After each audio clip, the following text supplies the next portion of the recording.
So I am going back to the hospital this week. After spending, I think about 4 weeks in FM in the outpatient setting, I have a week in the inpatient setting. And I thought this would be a good chance to talk about the differences between inpatient and outpatient medicine. I talked about this a long time ago before I even started rotation, so I have a lot better idea of the differences and the similarities between the two. So I'm on my family medicine rotation right now, and for the most part, it is an outpatient setting. We have 6 weeks of outpatient clinic, just doing, normal primary care. Then we get 1 week of an elective where I did mine on integrative medicine. Go check out that video if you haven't seen it. And then we also have 1 week of inpatient medicine. So that is what I'm gonna start tomorrow. I didn't really fully know this coming into medical school, but you have a few different pathways to practicing outpatient primary care. You can either go through family medicine or internal medicine.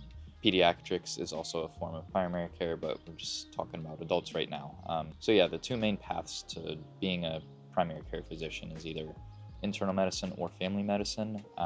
I do think that is a lot more common for family medicine physicians to do primary care, and then internal medicine, they might do hospitalist stuff or go and subspecialize into things like cardiology, GI, those kind of specialties. Back in the day, there used to be a bigger blend between inpatient and outpatient medicine.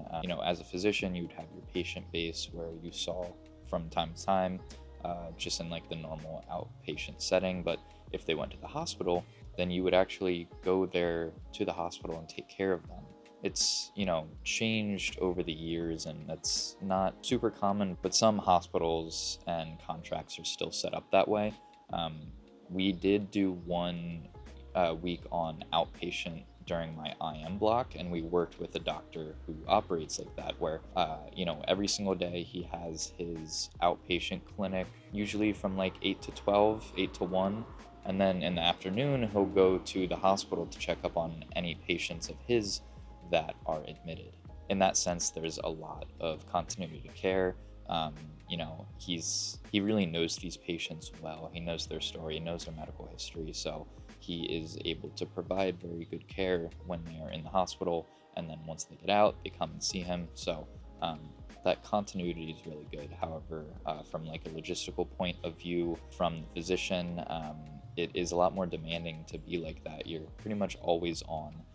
That's why nowadays it's a little bit more separate, where someone will practice just outpatient and then someone else might practice inpatient. The good thing is there's always flexibility, and if you do an FM residency or an IM residency, you can practice outpatient for a while, just normal primary care, but you always have the option to go back to like inpatient hospitalist medicine. That's kind of what is meant by the term hospitalist. So that is someone who just primarily works in the hospital, taking care of patients who are admitted.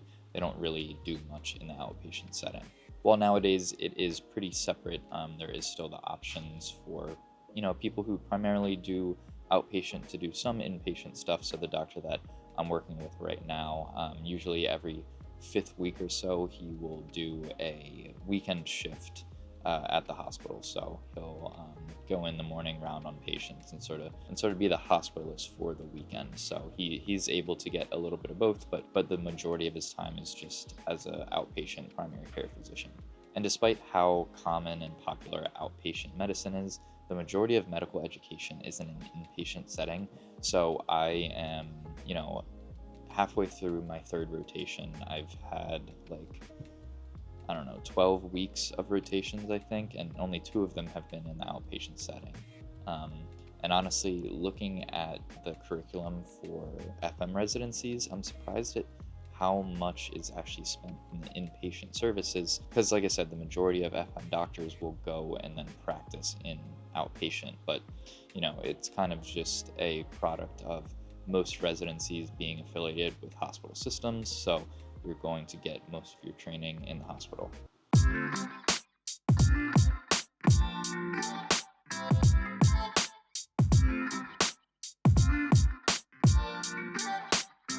So I just got done with my first day of inpatient, and honestly, it was pretty hard adjusting back to what inpatient medicine is like. It's very different from outpatient. as you can probably assume. But I started my rotations with a lot of inpatient medicine. I think my first like 3 weeks were inpatient. 7 out of the 8 weeks of my IM rotation were, and then all 8 weeks of my surgery rotation were. So I got really used to it, but then kind of lost the workflow of that during the first half of my FM rotation. So it was tough adjusting back to that. Had to get to the hospital a lot earlier than I have to get to the outpatient clinic. Tough having to wake up earlier, not being able to go to the gym before work. But all in all, it was a pretty good day. So kind of the typical workflow of inpatient medicine is we got there at 6 for sign out. So the overnight resident would inform the team of any updates of any of the patients. Did he need to add any medications? Did anyone code? Anything like that, just so we kind of have a general idea of how everyone's doing. Then we'll go into Epic, check up on morning labs, see if anything came back, see if any nurses' notes were dropped. Then we'll start prepping our notes, go see the patient, do a physical, ask how they're doing, also talk to the nurse, see how the patient did overnight, all that kind of stuff. Usually try to finish our notes before rounds.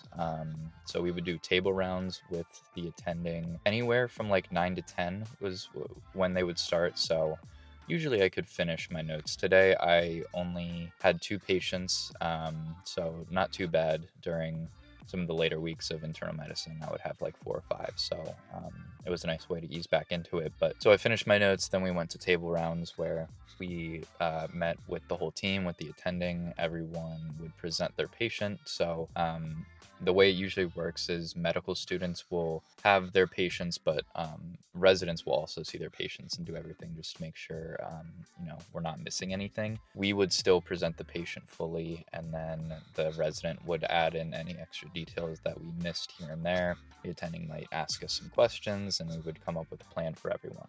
Then after that, we would do walking rounds. Now, not every attending does walking rounds. During my inpatient weeks, it would kind of be 50-50 based on who would do walking rounds and not, but basically it's what it sounds like. We walk around the hospital as a whole team and see the patients. This is usually the first time that the attending has seen the patient for that day. Update the patient on the plan that we came up with, do another physical, see if there were any updates between when we saw the patient at 8 a.m. Now it's probably around 11 or 12. So sometimes there's been some changes. Sometimes specialists have seen the patient, so we'll ask them if the cardiologist saw them yet or anything like that.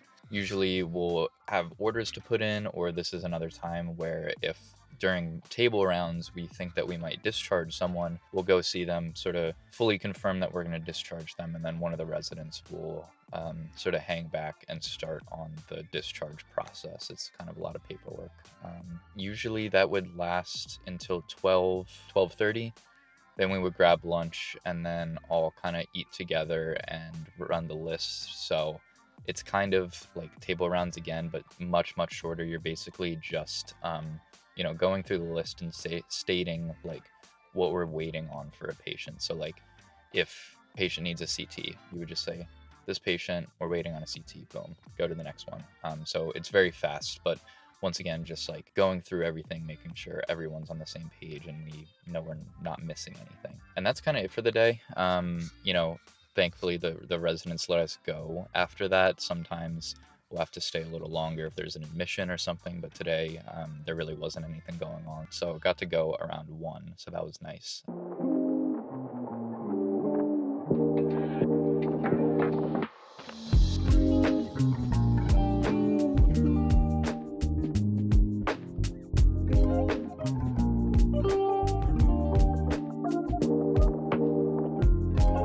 All right, so it is Wednesday after work.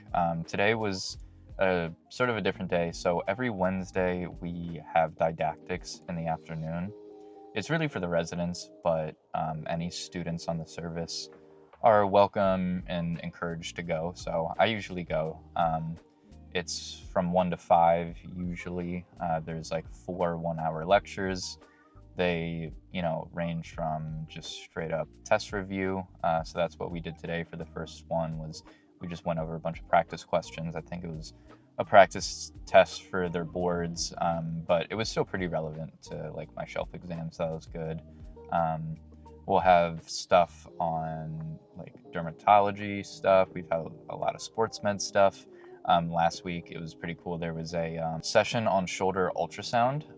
So we had a lecture on just like general shoulder anatomy and ultrasounds, and then there was a few ultrasound machines that they brought in. It wasn't a full ultrasound machine.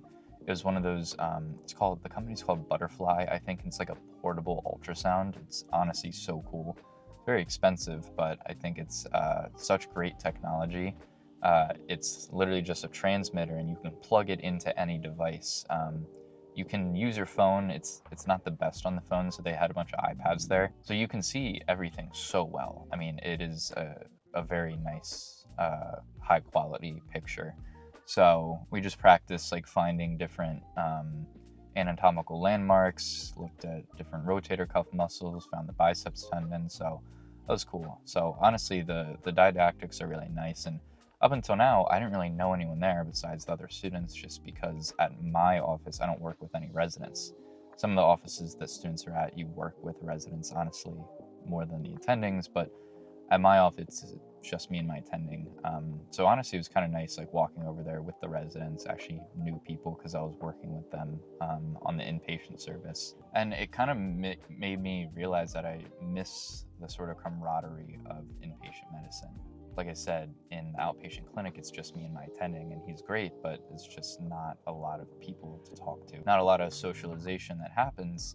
And honestly, that was like one of the best parts of my internal medicine and surgery rotations, is just hanging out mostly with, my classmates, because there was always a bunch of us on that rotation at the same time.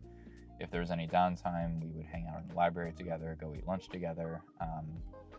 And honestly, that's what like the IM residents at my hospital do, is like there's always the designated IM resident table at lunch in the cafeteria. It's this huge table, and like 20 of them sit together every single day. So I guess that is another perk of inpatient medicine, is there's just a lot more people around, a lot more camaraderie, and generally there's just like a good energy being in the hospital, as opposed to an outpatient clinic. So, getting to the hospital early, walking through, seeing, nurses, staff, going multiple days in a row to see the same patient, and it's also the same nurse. Like, you just start to develop these relationships that you don't really get in the same way as an outpatient clinic.